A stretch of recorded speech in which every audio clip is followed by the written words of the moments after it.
딸랑이님 계신가? 딸랑이님이 안녕하세요 나은식 수의 선생님. 저는 6년째 7살 난 스코티시 폴드를 키우고 있는 집사예요. 파양된 2살 난 친구를 데려가는데 간헐적으로 길면 6개월 짧은 물고 나는데 바로 무는 뭔가 불만 있어서 무는 것 같은데 원인도 모르겠고 그 강도가 점점 심해져서 온몸이 구멍나 걸레짝입니다. 주변에서 안락사를 권할 정도로 물어요. 예민한 친구여서 유튜브나 인터넷에서 많이 찾아보고 공부했는데 도저히 모르겠어요. 처음 왔을 때도 적응하는데 한 달 정도 침대 밑에서 나오지 않았고 가끔 전선을 씹어 먹어요. 저키를 간식을 줘도 지금 좀 덜한 것 같은데 그래도 전선은 아직도 씹어요. 저도 씹어요. 이거 씹는 문제가 나왔네요. 예민해서 다른 고양이는 극현 수준으로 싫어하고 동물병원 수의 선생님한테도 감당 못하셔서 선생님을 여러 번 바꾸고 지금은 봐주시는 선생님을 찾았어요. 그렇지만 무는 행동에 대한 답을 찾지는 못했습니다. 선생님 영상 중 아비시니안 성격 영상을 보았는데 저희 고양이 성격이 비슷한 것 같아요. 집에서 셀프 미용이나 목욕도 잘하고 저를 졸졸 쫓아다니고 잠도 옆에서 자요.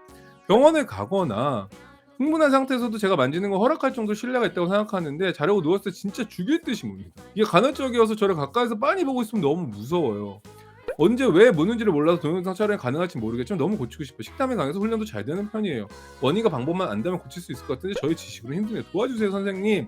이 공격성은 되게 어려워요. 상황이 되게 다양할 수 있기 때문에 보통 스코티시 폴드라고 한다면은 기본적으로 통증이 있는지 없는지를 좀 볼 필요도 있어요. 근데 무슨 얘기냐면은 아파서 무는 애들이 있거든요. 만졌을 때 상당히 반응이 심한. 근데 이 친구가 제가 진료하는 친구하고 좀 비슷한 성향인데 왔을 때 바로 침대 밑에 들어가 숨어 있었다라는 거 상당히 불안감이 많다라는 거죠. 전선을 씹어먹는 거다라는 거는 에너지 해소가 안 되기 때문에 이게 이식증이 좀 있는 건데 보통 씹는 이슈가 있는 친구들은 콩장난감을 이용해서 올바르게 씹는 거, 올바른 거를 씹었을 때 간식이 나온다 라는 것들을 교육하는 거를 전 추천드려요. 이게 조금 무서운 게 뭐냐면 이렇게 빤히 쳐다보다가 공격하는 친구들이 있어요. 빤히 쳐다보다가. 이게 정말 제일 고치기 힘든 약간 사냥 공격성이거든요. 그러니까 정말 헌팅하듯이 공격하는 건데 제가 이런 경우에는 영상 촬영이 힘들다고 하셨는데 제가 보통 삼각대 같은 거 놓고 핸드폰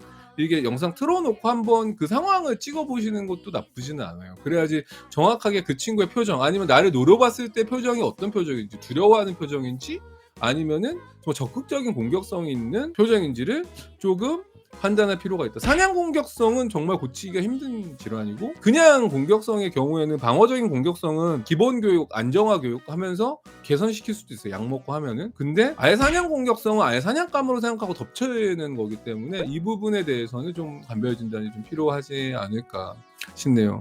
그러니까 물기 전에 빤히 보이면서 입을 쩝쩝거린다라는 거는 상당히 긴장도가 높아지는 거거든요. 쩝쩝거린다, 코를 핥는다, 약간 이런 것들은 조금 정말 조심하셔야 될 필요가 있다. 특정 시간에 고양이가 그런 행동을 한다면은 그 특정 시간만 보호자님이 방묘문을 해서 공간적인 분리를 하는 것도 보호자님한테는 도움이 될 수도 있어요.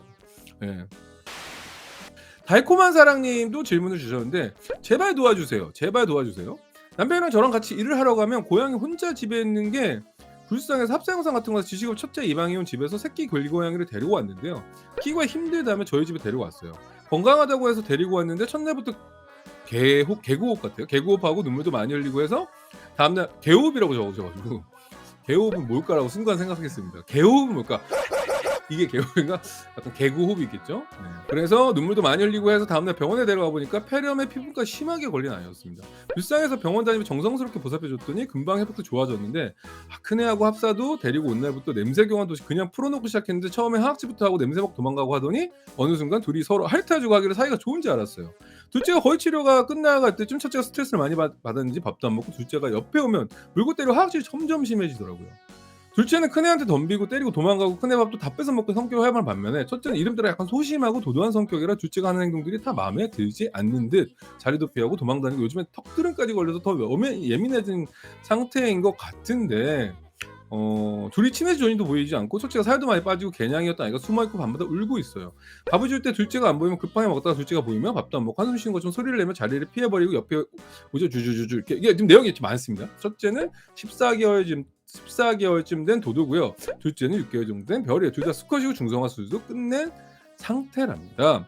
라고 하셨네요. 이거 되게 다묘 가정의 큰 이슈죠. 어떻게 보면은 이제 다묘 가정을 어떻게 해야 되는지에 대한 생각을 못 하고 입양한 거죠. 가장 많이 하는 실수는 자원에 대한 분배, 공간에 대한 분배, 이러한 것들을 계획을 짜고 입양을 해야 돼요. 근데 지금 첫 번째 애는 14개월쯤 되내고 둘째는 6개월 됐기 때문에 이미 에너지 차이가 좀 상당히 크겠죠. 6개월 되면 이제 덩치도 크고 상당히 많이 에너지가 많아서 움직일 때고, 밥도 제한적으로 주지 않고 독립된 공간. 제가 항상 얘기하는 게 고양이는 혼밥을 좋아한다. 저도 혼밥을 먹을 때 많은데, 고양이는 혼밥을 좋아한다라는 거를 꼭 기억하실 필요가 있어요. 고양이가 왜 혼밥을 좋아하냐? 물리적으로 안정된 공간, 내가 혼자 먹을 수 있는 상황은 되게 도움이 된다는 거죠. 간혹 다묘 과정에서 이 애가 입이 짧아요라고 하는데 진짜로 아파가지고 입이 짧은 경우도 있지만, 최근에 이 2마리 키우는 고양이한테 물리적으로 독립적인 공간을 제공했더니 얘가 요즘엔 너무 밥을 잘 먹는다고 저한테 얘기를 하셨어요. 그러니까 무슨 얘기냐면은, 심리적으로 괴롭힘을 당하거나 아니 심리적으로 내가 위축이, 누가 내 밥을 뺏어 먹을지도 모른다.